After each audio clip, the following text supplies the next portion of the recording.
Welcome to the Uncle Erich Presents Crime Fiction Podcast, featuring classic radio shows, crime, murder mysteries, and suspense shows. We're so glad you tuned in for this current classic episode. But first, a few show comments and episode notes from Uncle Erich. Welcome back, folks, to another exciting episode from the Uncle Erich Presents Classic Radio Series. Today we present another great episode from the Mystery is My Hobby series. This thrilling episode is titled, Fishing Trip Ends in Murder. While on a fishing trip, Barton, Drake, and Inspector Danton find themselves investigating the murder of an oil millionaire, after hearing his wife's lover talking about wanting to kill him. This episode is brought to you by our friends at CritterCaper.com. At CritterCaper.com, you can watch hundreds of pet and animal videos that will truly warm your heart. There are great pet care and training videos as well. If you're an animal lover, CritterCaper.com is just for you. So please give CritterCaper.com a visit. It's addicting too. Also, don't forget to visit UncleErich.com to see and listen to all the radio program categories and episodes currently available.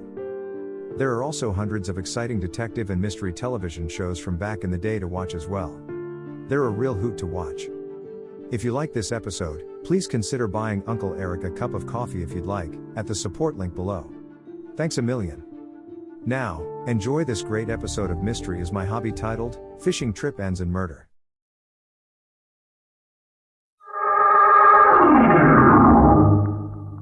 Mystery is my hobby.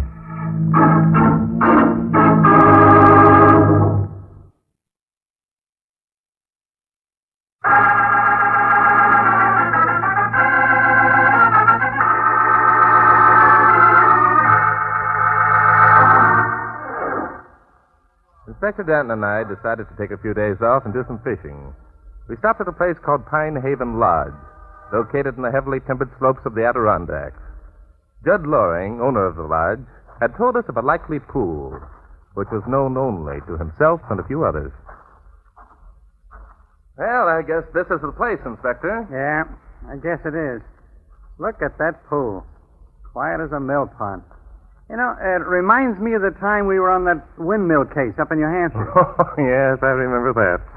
The surface of the water on that pond was as smooth as this one, but the sails on the windmill were turning. Yeah, and we wondered why the pond wasn't ruffled if there was enough wind to make the windmill sails go around. Yes, which led us to suspect that some mechanical device was being employed to turn the windmill. Yeah.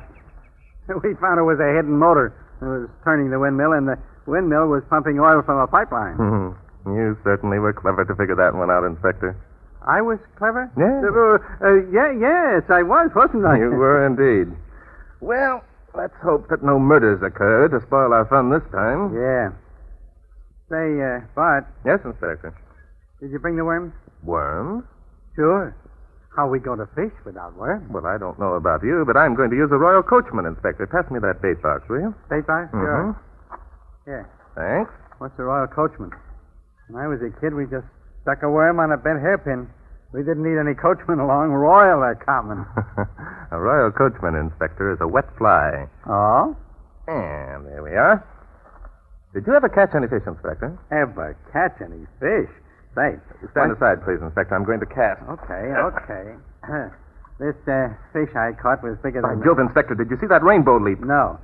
My fish was bigger than... Inspector, Jim Loring was right. This pool is fairly alive with trout. Is it? That fish of mine must... Look out. I've got a strike. What? Do you want to hear about my fish or don't you? Oh, too bad he got away. Oh, well, there seem to be plenty more. Oh, what were you saying, Inspector? Nothing. Oh, calm, Inspector. Tell me about it. Nothing doing. I'm not forcing my fish stories on anyone. Well, very well. Suit yourself. You mean you're not going to insist that I tell you? Naturally not, if you don't want it. Wait a minute. Inspector, listen. Huh? Listen to what? Someone's coming. Well, what about it? Let them come. We don't own this pool. Maybe they got some worms, huh? Jim Loring said that nobody at the lodge knew about this pool. Keep quiet a minute. Listen. It's perfectly silly to make it this way. You're even in fun. Fun? Are you kidding? Listen to me, Rita. Unless you make up your mind to forget that old buzzard and come away with me, I'm going to kill him. I mean it. Oh, you. Hey, that guy sounds serious. Keep quiet. We're hidden by that screen of bushes. They can't see us. Keep quiet now. Listen. Oh, you darling, you shouldn't talk like that. You know you shouldn't. Why not? It's the way I feel. You're in love with me, and Rita, Yes, Hugh? you are unlovely, aren't you? Yes. I am, you know that. Well, then. Oh, but this has got to end, Hugh. And? I've made up my mind, darling. We can't keep holding these clandestine meetings. It isn't fair, and it makes it harder for both of us. And you think it's going to be easier if we don't see each other, huh? Rita, be reasonable. You know what will happen if we call it quits. I know it'll be best for both of us. It won't. We'll stay apart for just so long, and then we'll be back together again. It's happened before. I know. Rita, listen to me. We were made for each other. No two people were ever more suited, and you know it. Oh, I don't know what to say or do. I'm so unhappy. Now, don't worry about it, darling. Let me take care of everything. There's no use of us ruining our lives. Well, how do you like that? I don't like it, Inspector. Do you know who that was? That was young Hugh Osmond and Rita Conrad. She's the babe who's married to the Oil King, isn't she? Yes, Gil Conrad. The gossips at the lodge have it that she married him for his money. The gossips must know what they're talking about. Mm-hmm. No young girl would tie up to an old buck like that unless he could offer something besides the wisdom of his 75 years. You're becoming lyrical, Inspector. Huh. I wonder just how serious Osmond was when he threatened to solve his and Rita's problem by murdering the old man. Kids are always making big talk like that. It doesn't amount to anything. That was a shot, Inspector. You don't suppose that he... Forget it. Probably somebody target practice. Well, maybe you're right. But I wish you'd quit going around looking for murders every time we go any place. Inspector, apparently the target practice has hit the bullseye. Come on. Okay, but I still say we're looking for trouble. A shot from the woman's scream make a perfect formula for trouble, Inspector. It came from this direction, I think. Yeah, I bet we don't find a thing except a dead squirrel or something. Yes, I suppose the woman was screaming for joy because her boyfriend proved himself a great huntsman, Yeah. Oh, you're certainly quick with comebacks, aren't you? Sometimes I wonder... Look, Inspector. Hey, the guy lying on the ground and a babe kneeling over him. Yes, and unless I'm greatly mistaken, the guy is Gil Conrad and the woman is Rita, his wife. Let's get over there quick. Oh, Gil. Why did you do? Why? Oh, thank heaven, someone's here. What happened, Mrs. Conrad? I don't know. I'm not sure. I think that Gil shot himself. Shot himself? Well, maybe you're right. There's a gun in his hand, there's a bullet hole through his head, and there's powder burn. Tell us exactly what happened, Mrs. Conrad. Well, I was walking along the riverbank, and I heard a shot. I came over to investigate, and I'm still lying here. See? Everything adds up. It was suicide, all right. Yes, maybe. What makes you think it was suicide, Mrs. Conrad? Because Gil told me. Your husband told you? Yes, he wasn't dead when I got here. He lived long enough to tell me that he'd decided to end it all. What could be more perfect? Spot, let's get the coroner... Inspector, wait a minute, one minute. Where was Hugh Osmond when all this was happening, Mrs. Conrad? You? Why, I don't know. Why should I? Because we just overheard a conversation between you and Osmond. We heard Osmond threaten to kill your husband. No, you didn't do it. You mustn't think that he did. No? Gil shot himself. He told me he did. Rita, what happened? You. Oh, good heavens, it's Gil. Yes, it's Gil, all right, Osmond. What do you know about it? What do I know about it? Why should I know anything about it? Oh, lots of reasons, Bub. You've been bragging about how you're going to knock the guy off, haven't you? What the devil are you talking about? Of course I haven't. Oh, no, Hugh. No. Don't deny it. They heard us talking. What? I'm sorry, Osmond. We were fishing in the deep pool and we heard your conversation with Mrs. Conrad a few minutes ago. Well, what about it? Doesn't mean that I shot Conrad. I'd be a fool to think I could get away with anything like that. That's the most sensible thing you've said, Bub.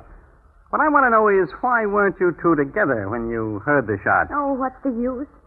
If you overheard our conversation, then you know why. We didn't want to be seen returning to the lodge together. Don't answer any more of their questions, Rita. We don't have to, without a lawyer. You've already told them that Gil admitted suicide. If that isn't enough, How do you know that, Osmond? How do I know what? That Mrs. Conrad told us that her husband had admitted taking his own life. Didn't she? Yeah, but you weren't here, Bub. Why, I... Yeah, I. You two kind of got your wires crossed, haven't you? No, we haven't. What are you two trying to do? Trick us into admitting we're responsible for Conrad's death? Could be. The thing is, though, if we put the finger on you, we'll do it without tricks. But I take it all back. There's dirty work afoot. I quite agree with you, Inspector. Sorry, Osmond. You get your lawyer, we'll get the coroner. Then we'll take on from there, eh?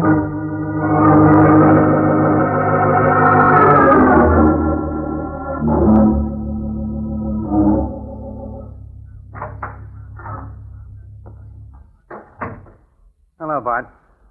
Come on in. Thanks. Has the coroner gone yet? Yeah. Mm-hmm. Nice guy. You left the whole deal in my lap. Where have you been? I've been having some further conversation with Hugh Osmond. I'm afraid he succeeded in selling me a bill of goods.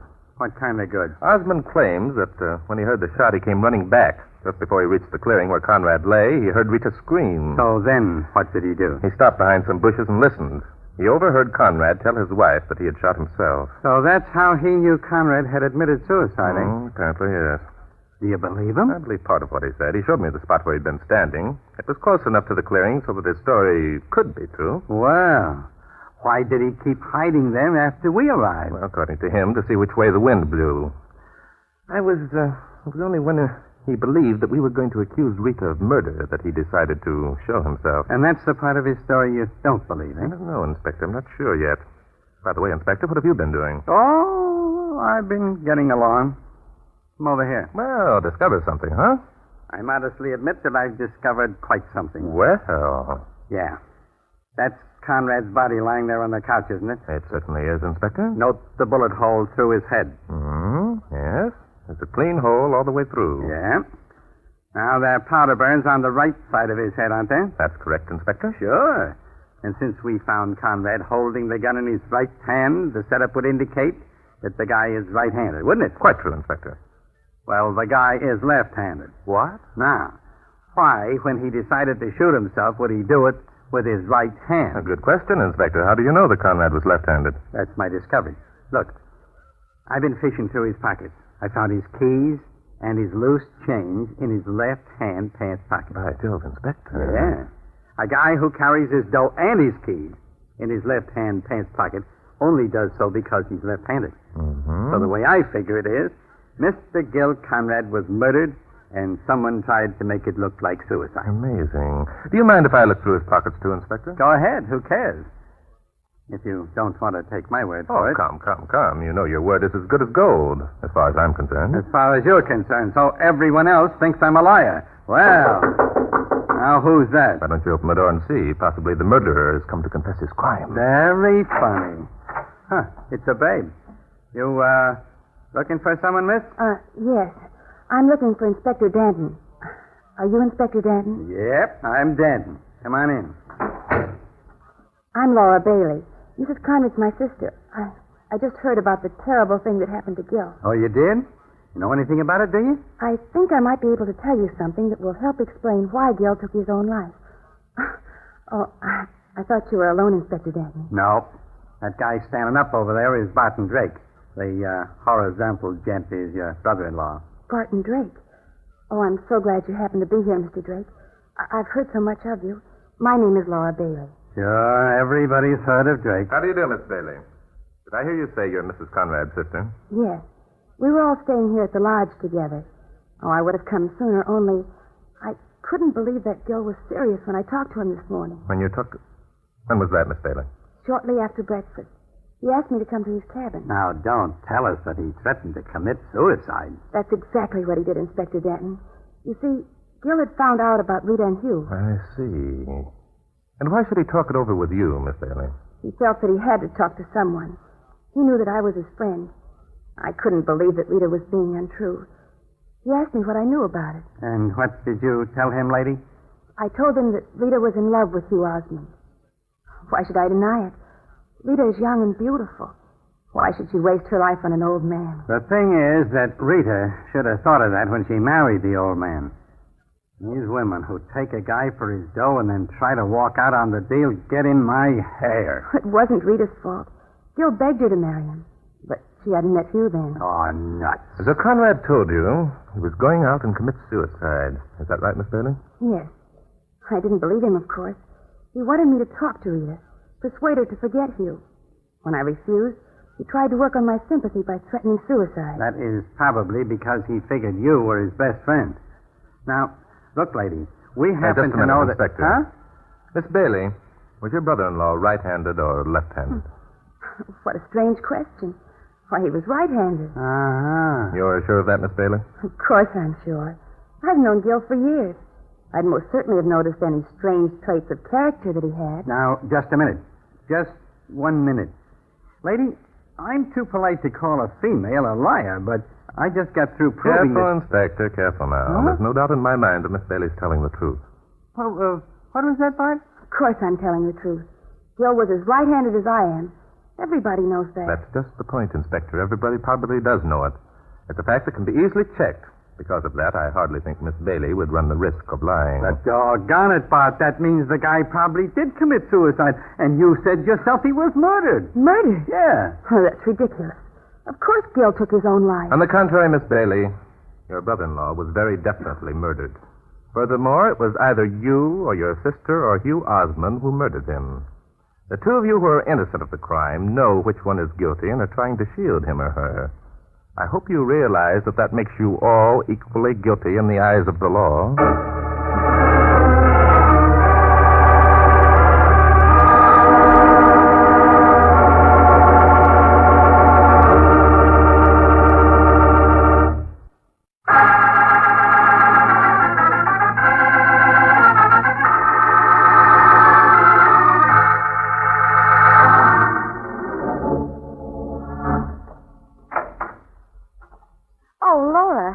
Come in, dear. Did you see Inspector Danton? Yes, I saw him. Did you tell him that Gil had told you he was going to commit suicide? Yes. Hugh, how did Gil know that you and Rita were in love? The last I knew, you were taking every precaution to keep that knowledge from him. I told him myself. Hugh. Sorry, darling. I should have told you. I couldn't see the point in keeping him in the dark any longer. I went to him this morning and asked him to give you up. Oh, darling, you shouldn't have. And, of course, Gil refused? Not only refused, he wouldn't believe me. I guess that's why he sent for you, Laura. Undoubtedly. And you knew nothing of this, Rita? Oh, no. Gil acted strangely this morning, but I didn't guess what was behind it. Oh, Hugh, why didn't you tell me? Well, why should I? It would only have made you more unhappy. I hope that I could make you see things my way. Oh, I wish I had. I wish I'd seen things your way a long time ago. Perhaps this never would have happened then. Darling, everything's going to be all right. I'm afraid everything isn't going to be all right, Hugh. What do you mean? Barton Drake is convinced that Gil was murdered. He says that he can prove it. Oh, that's nonsense. I hope you're right, Hugh. Mr. Drake says that one of us murdered Gil. He says the two who are innocent are trying to shield the guilty one. He says that he has the proof, Laura? Yes. I don't believe it. If he knows that Gil was murdered and that one of us is guilty, why hasn't he made an arrest? Because he isn't sure yet which one of us three committed the murder. Laura, you sound as though you believe one of us is guilty. I do. Laura. Don't look at me, Laura. I didn't do it. Oh, Laura, you don't think that I had... Say, where were you, Laura, when Gil was being murdered? You see? None of us actually trust the other, do we? Well, what are we going to do about it? Is the guilty party going to confess to save the other two? Laura, you don't know what you're saying. Of course we're not going to confess. I mean, you didn't. Of course I didn't. It certainly wasn't I.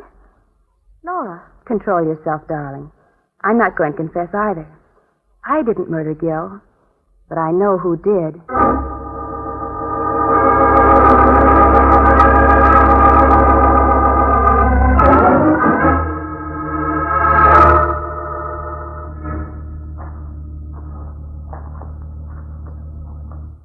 So, we're working out another of your little deals, eh, Bart? That's right, Inspector. And we had to wait until night to do it. Eh? Right again, Inspector. Why? Why, what? Why did we have to wait until it got dark? Why don't you tell me what we're up to? Doggone it, Bart. Be quiet, Inspector. Wait a minute. What's the matter? Let's wait here and see what happens. Yeah, why not? That sounds like fun. For crying out loud, what do you think is going to happen? We'll know in a minute, Inspector, if I've guessed correctly. You see that group of 3 cabins over there, the ones with the lighted windows and drawn curtains? Sure, I see them. That big one is where Gil Conrad and his wife live. That's right. And the one in the middle is occupied by Laura, Rita's sister.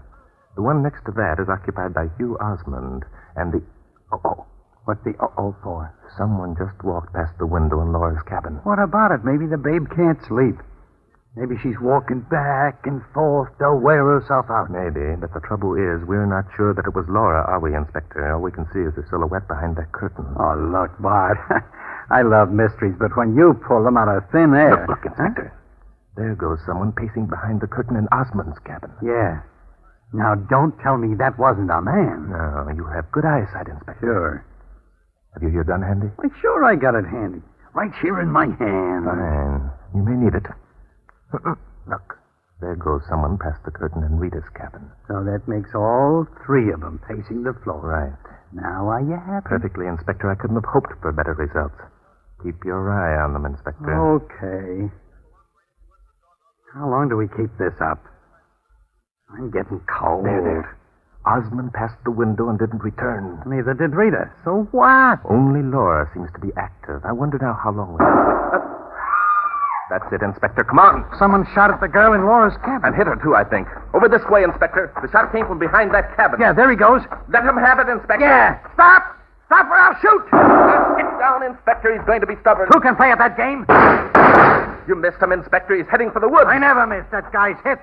By Jove, you're right. Look, he's stumbling. He's more than stumbling. He's flat on his face. Come on. Here he is. Look out, look out. He's still holding his gun. Yeah, but he's in no condition to use it. I'll just roll him over. Jump. Judas, it's Osmond.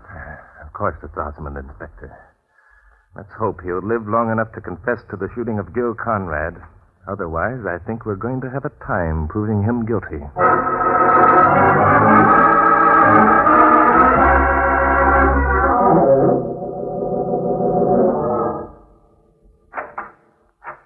Oh, it's Mr. Drake. Yes, it is. Is your sister seriously hurt, Mrs. Conrad? No, the bullet just grazed her neck. Oh, I'm glad. I sent for a doctor. He should be here any minute. Doctor won't be necessary. I've taken care of Laura. Oh, you have? Mr. Drake, Yes? it was you, wasn't it? Yes. Yes, I'm sorry, Mrs. Conrad. You must have loved you very much. Is he dead? Well, Oh, Inspector. Is he dead? Yeah, he's dead. Lived long enough to tell us it was him who shot your husband, lady. You know, that's something I can't figure out. He didn't have to confess. Why did he? Well, the answer to that's pretty obvious, Inspector. You knew he was going to die. And he didn't want anyone else to be blamed for a crime he had committed. Yeah, I guess that must be it. Even when he passed out, he didn't know we had him pegged for the crime.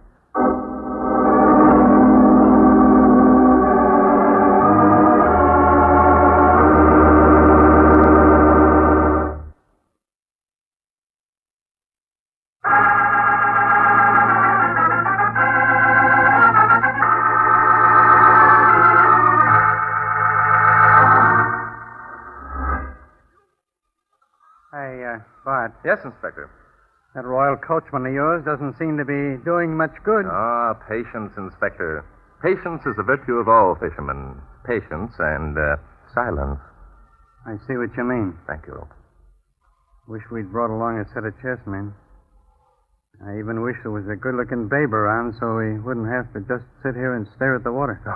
Okay, Inspector, let's talk about it. Yeah, let's. All right. Now, look, this is the way I got it figured. You told Laura that you knew one of the three was guilty, so she'd tell the other. That's right, Inspector.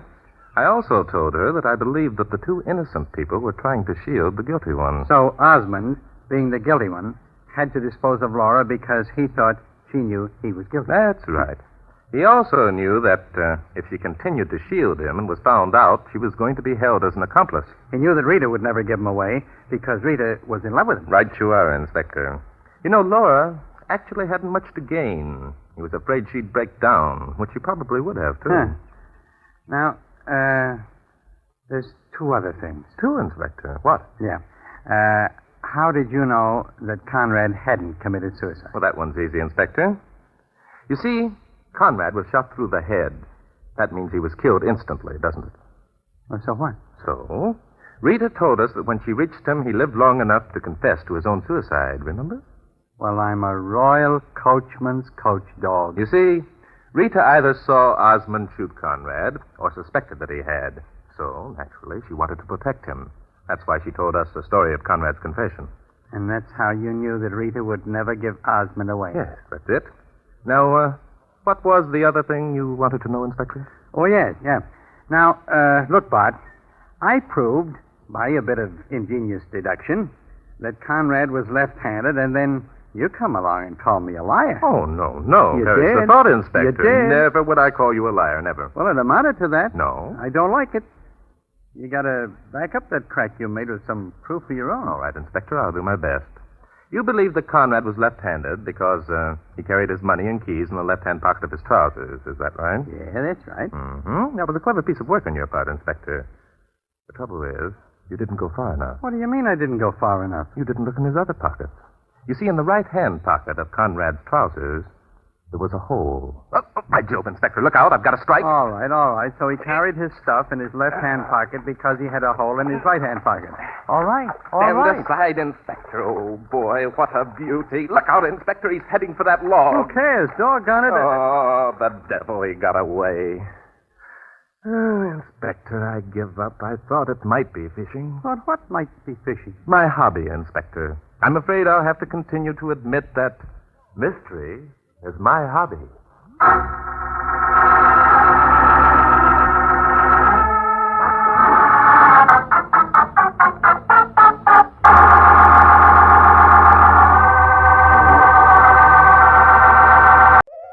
I hope you enjoyed this latest Uncle Eric Presents episode. Stay tuned for the next exciting episode. Please check back often and make sure to subscribe to my podcast so you won't miss the new exciting episodes. In the meantime, scroll up or down to find other exciting episodes to listen to. Don't forget to visit UncleEric.com to see and listen to all the program categories and episodes. There are also hundreds of the old classic crime and detective television show episodes you can watch as well. They're a hoot to watch. That's UncleEric.com.